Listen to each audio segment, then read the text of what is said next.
بات آپ کو بتا رہا ہوں، یہ ہر مکتبہ فکر کے جتنے بھی لوگ ہیں ان کی کتابوں میں درج ہے، اور ہے بھی بہت اچھی بات، مختلف طرق سے آئی ہوئی ہے، اور ہر مکتبہ فکر کے جو علماء ہیں وہ تقریباً اس بات کو، اس واقعے کو بیان کرتے ہیں کہ حضرت سیدنا ابراہیم علیہ نبینا علیہ الصلوۃ والسلام ایک دن جو ہے وہ بکریاں چرا رہے تھے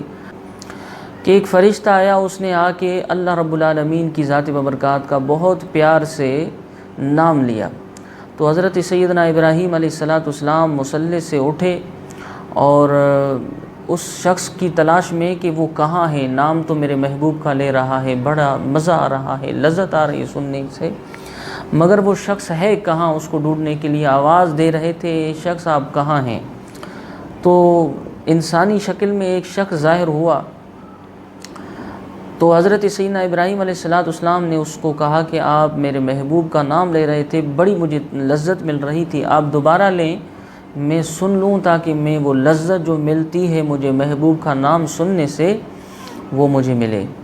تو اس شخص نے کہا کہ میں اسے نام نہیں لوں گا، آپ مجھے کیا دیں گے؟ تو حضرت سیدنا ابراہیم علیہ نبینا علیہ الصلوۃ والسلام نے کہا کہ یہ جو بکریاں ہیں یہ آدھی کی آدھی آپ کو دے دوں گا، مگر آپ میرے محبوب کا نام لے کے مجھے سنائیں کہ میں لذت لوں۔ اس نے میرے پروردگار کا اسم لیا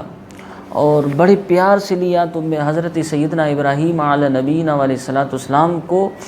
اتنی لذت آئی کہ اس کی زبان سے چیخیں نکلی، اور محبت کی چیخیں، اس کے جو بال تھے وہ رونگٹ وہ کھڑے ہو گئے،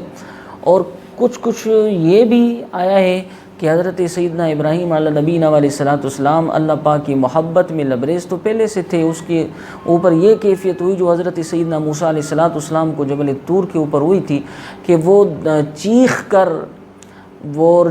پکار کر اپنے رب کا نام سن کر وہ جو ہے وہ زمین کے اوپر گر پڑے۔ جب اس کو ہوش آیا،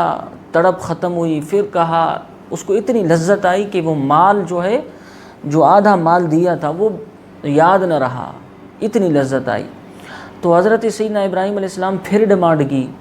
کہا کہ مجھے دوبارہ بتاؤ، دوبارہ سناؤ اپنے محبوب کا نام۔ اس نے کہا کہ میں اسے نہیں سناؤں گا، مجھے اب کیا دیں گے؟ اس نے کہا کہ یہ سارا جو بھی بکریاں ہیں،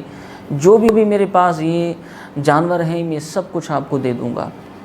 تو اس نے پھر میرے پروردگار کا نام لیا، حضرت سیدنا ابراہیم علیہ نبینا علیہ الصلوۃ والسلام کے اوپر پھر جو ہے نا وہی کیفیت غالب آ گئی، مگر ایسی کیفیت غالب ہوئی پھر دوبارہ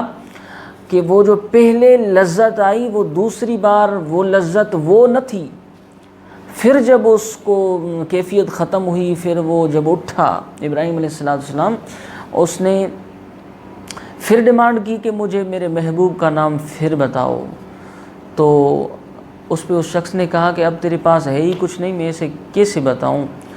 تو حضرت سیدنا ابراہیم علیہ نبینا علیہ الصلوۃ والسلام نے کہا کہ اب میرے پاس ہے تو کچھ نہیں، مگر جو جانور میں نے آپ کو دیے ہیں ان کے لیے جو ہے نا وہ آپ کو غلام بھی چاہیے، نوکر بھی چاہیے، اب مجھے آپ نام میرے محبوب کا لیتے جائیں، میں سنتا جاؤں، اور لذت جو ہے وہ اپنے پروردگار کے نام کی لے لوں، اور میں آپ کا خادم بن جاؤں گا، آپ کا غلام بن کے آپ کی جو بکریاں ہیں وہ اس کو چرواتے رہوں گا۔ تو یہ تھا ایک واقعہ۔ حضرت سیدنا ابراہیم علیہ نبینا علیہ الصلوۃ والسلام پہلے کیا تھا، ابراہیم علیہ نبینا علیہ الصلوۃ والسلام ذکر کر رہے تھے، عبادت کر رہے تھے، مگر کسی فرشتے نے انسانی شکل صورت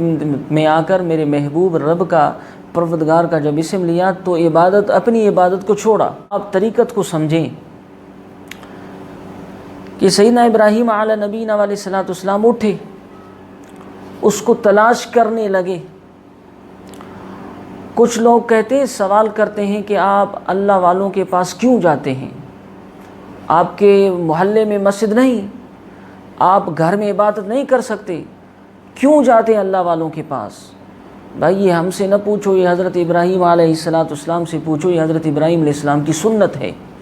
آپ کو کبھی لذت ملی ہی نہیں ہے، آپ کے اندر کی باطن کی جو آنکھیں ہیں وہ جو ہے وہ بند ہیں، تو ہم کیا کریں؟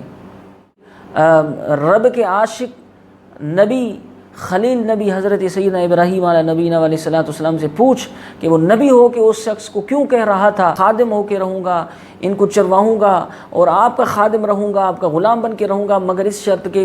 اوپر کہ تو میرے رب کا نام لیتا رہے اور میں سنتا رہوں۔ یہ ہم سے نہ پوچھ، یہ اس عاشق سے پوچھ کہ نبی ہو کے جو ہے وہ اس شخص کے آگے جو ہے نا اتنی عاجزی کر رہا تھا کہ میں غلام بننے کے لیے تیار ہوتا ہوں۔ تو یہ عاشق جو ہے نا وہ ختم نہیں ہوئے، قیامت تک ہوتے رہیں گے۔ آج بھی عاشق زندہ ہیں، یہ اللہ کے ولیوں کے پاس جاتے ہیں، اپنا تن من سب کچھ قربان کرنے کے لیے تیار ہو جاتے ہیں، اس شرط کے اوپر کہ تو اللہ کا ولی ہے، تیرے اندر میں ہم سے زیادہ نورانیت آ گئی ہے، تو میرے پروردگار کا ذکر کرتا جا سناتا جا، ہم تن من سب کچھ تیرے اوپر قربان کرنے کے لیے تیار ہو جاتے ہیں۔ یہ ہر دور میں پروردگار کے عاشقوں کی سنت ہوتی ہے، اس طریقے سے جس طریقے سے حضرت سیدنا ابراہیم علیہ نبینا علیہ الصلوۃ والسلام کی سنت ہے۔